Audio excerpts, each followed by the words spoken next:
meu nome é Sturari e vamos falar de literatura. Se você não conhece o canal, convido você a conhecer porque a gente fala sobre literatura clássica, teoria literária e também sobre produção de literatura. E o objetivo desse vídeo aqui é comentar um assunto que pode ser meio delicado para alguns autores, que é a questão da gramática na literatura. Bom, o fato é, desde que o modernismo chegou há 100 anos atrás, ele surgiu como uma espécie de álibi para escritores maus, porque os modernistas eles vieram para quebrar muitas convenções, inclusive, obviamente, convenções gramaticais, mas isso faz com que, de herança para muitos escritores, eles acreditem que para escrever, portanto, você não precisa ter um conhecimento legal da gramática, porque de fato não é esperado de um livro a norma culta. Só que isso já entra numa série de complicações, porque não é exatamente que não se espera mais a norma culta, não se espera mais a métrica, a rima, a prosa elevada.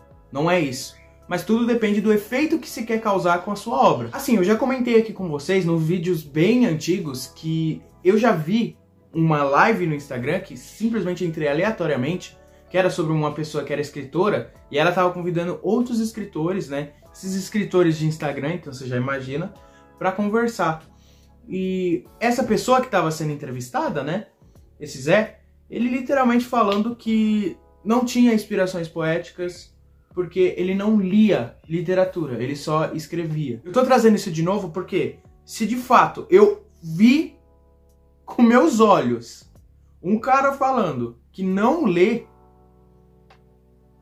não quero que vocês fiquem surpresos quando eu comento que tem muitos escritores que não estudam a gramática. E eu sei que a gramática muitas vezes ela vai assustar algumas pessoas, porque você vai pegar uma gramática, querendo ou não, um pouco um calhamaço, né? Mas a questão do assombro que as pessoas têm com a gramática, eu não diria nem por causa do tamanho do texto em si, mas sim porque a gramática, querendo ou não, ela vem tradicionalmente trabalhada como essa questão de errado e certo. Então parece que toda vez que você para olhar a gramática, principalmente com a difusão do Pasquale, né, que, enfim...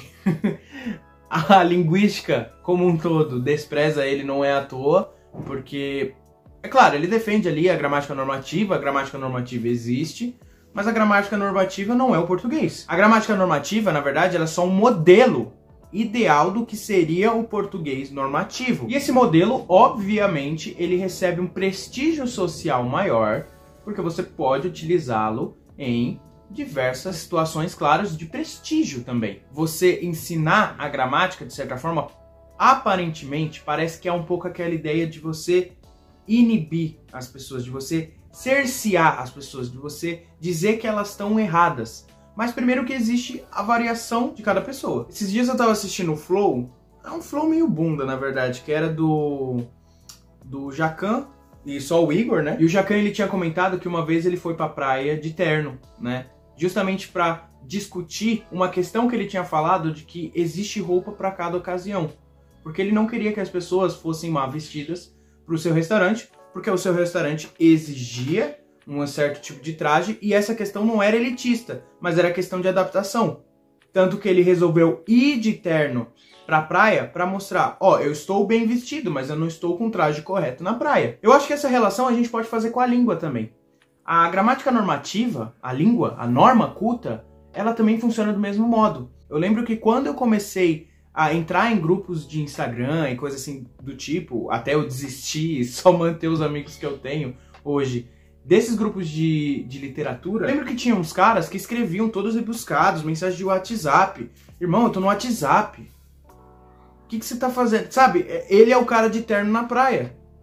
Se você tá no WhatsApp conversando comigo, irmão, eu não quero ver você usando pronome, eu não quero ver você usando mesóclise. O que eu quero dizer é, quando você vira a chave de que a gramática nada mais é do que apenas um tipo de português, assim como muitos outros portugueses que a gente tem por aí, você percebe que a norma culta, ela tá muito mais não para dizer que você tá dizendo errado, mas para te dar mais possibilidade de se expressar, para te dar mais força, mais maneiras de dizer alguma coisa. Na verdade, a gramática, ela não é uma prisão na qual você tem que entrar para escrever bem, mas é uma chave para te dar liberdade de escrever de melhor forma. Inclusive, se você estiver gostando um pouco do que eu tô falando, não deixe de se inscrever no canal e deixar o like. Quando você pega, por exemplo, Grande Sertão Veredas, carteirinha aqui do canal, presta atenção no seguinte: o Grande Sertão Veredas, ele tem uma variação linguística que é muito curiosa,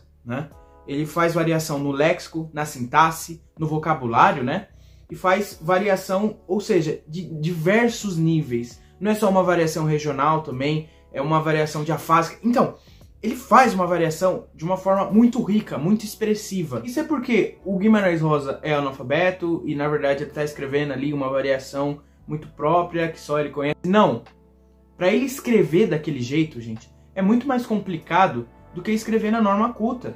Porque ele tem que entender as regras de uma nova variação linguística. E muito mais interessante, ele tem que entender por que essa variação linguística entende e produz o português de forma diferente do que seria o modelo ideal. Bom, se é modelo é ideal, né? Mas repara que você tem que entender o modelo, entender a norma culta, para você quebrar essa norma culta por dentro e produzir uma nova literatura. Eu acho que não só isso, a gramática, ela tem uma importância muito forte, tanto na criação da literatura, quanto na sua própria concepção, porque a literatura é língua.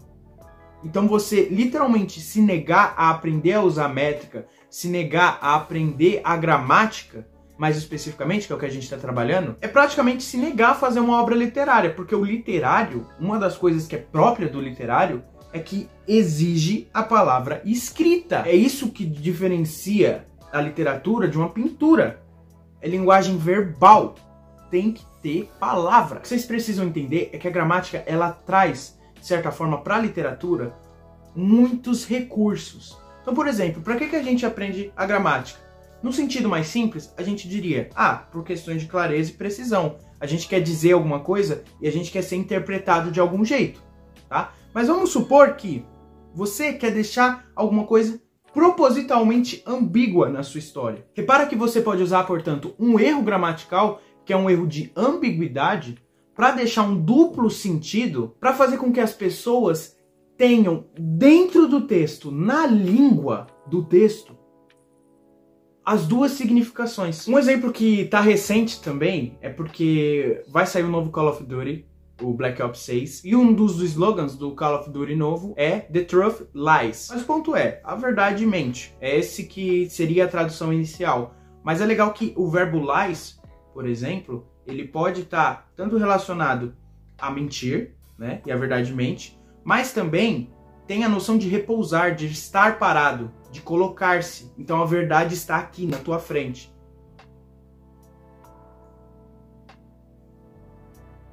Repara que só um conhecimento muito interessante da gramática vai fazer com que você produza algo que traga um significado ambíguo, que sim, tem grande significado. Uma coisa legal que a gramática consegue fazer também é dar essa noção de estilo e de voz para quem estiver produzindo o livro. Porque, enfim, quando você sabe a norma, você está livre para fazer explorações e inovações.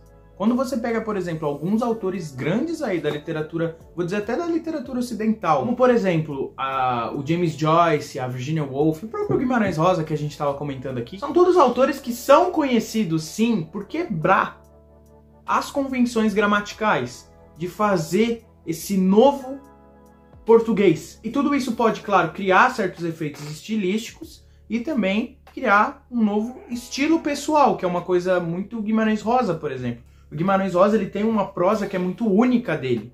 Apesar de todos os livros que você pega do Guimarães Rosa, todos ele vai tendo e dando liberdade a si mesmo de inovar, de experimentar. A voz dele é muito parecida ainda. Ele ecoa ali, o espírito dele, o espírito rosiano, vamos dizer assim, ecoa nas próprias prosas dele. Pelo menos nos livros que eu li dele, eu senti muito isso. Mas repara que tudo que eu tô argumentando aqui, eu tô falando justamente da questão artística. Eu não tô falando que você tem que saber a gramática, porque a gramática vai te dar a possibilidade de escrever bem, porque escrever certo é o correto, nem nada do tipo. Mas você aí, cabacinho, que fica falando que escreve em verso livre porque é modernista, mas na verdade não sabe nem fazer contagem de sílaba poética, toma vergonha na sua cara, cara. A questão de você entender a gramática, a questão de você saber o bom português, bem entre aspas, não é porque você tem que usar ele, mas porque você tem que utilizá-lo como ferramenta. Mas você é falante do português e eu imagino que você vai escrever, portanto, português, certo? São muitos escritores, são muito poucos escritores que se dão bem escrevendo em outra língua que não a sua materna. Só se tiver uma relação muito próxima ou você for bilíngue. O único que vem na minha cabeça mesmo é o Khalil Gibran, que ele escreveu O Profeta, que ele faz parte do universo do Oriente. Eu não vou cravar um país porque eu não lembro, mas eu sei que ele teve a infância dele, boa parte do desenvolvimento de maturidade dele nos Estados Unidos. Então ele escrever em inglês é um pouco esperado, né? Mas ele também tem um pé muito forte na sua origem, na sua identidade, na sua cultura. E aqui é a mesma coisa. Se você é brasileiro, espera-se que você escreva português. Você tem sorte, porque o português brasileiro tem bons escritores, ótimos escritores, e a gente tem uma língua muito rica. É um vídeo muito simples, mas eu acho que é uma coisa que eu nunca falei, que eu também sempre fui muito relutante quanto isso, mas a partir do momento que eu comecei a estudar o assunto, eu percebi que não, é isso mesmo. Também quando eu comecei a dar aula para ensino fundamental e médio, acho que é uma coisa que foi somando para dentro de mim para dizer isso, e que de fato eu percebi que a lógica é a gente estudar fonética, a gente estudar acentuação, pontuação, gramática, em estudar, enfim, oração subordinada.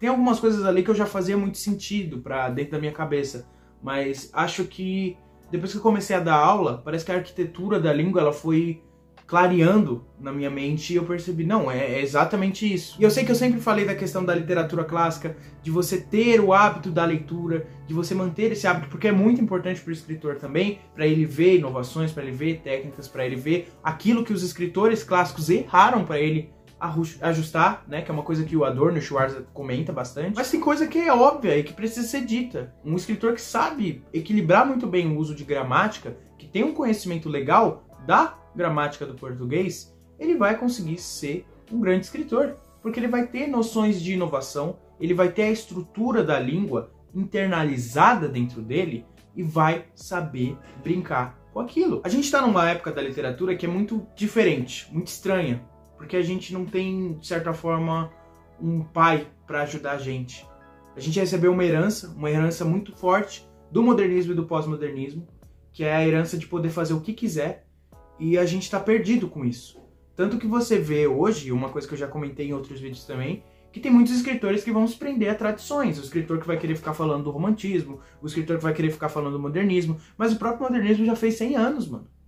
Bora passar pra frente. Não existe um nome pra esse período que a gente tá. A gente tá num período que não precisa de nome. Não tem pra que ter nome. Porque a gente tem possibilidade de fazer tudo. E é por isso que o óbvio às vezes tem que ser dito. Conheça a sua língua.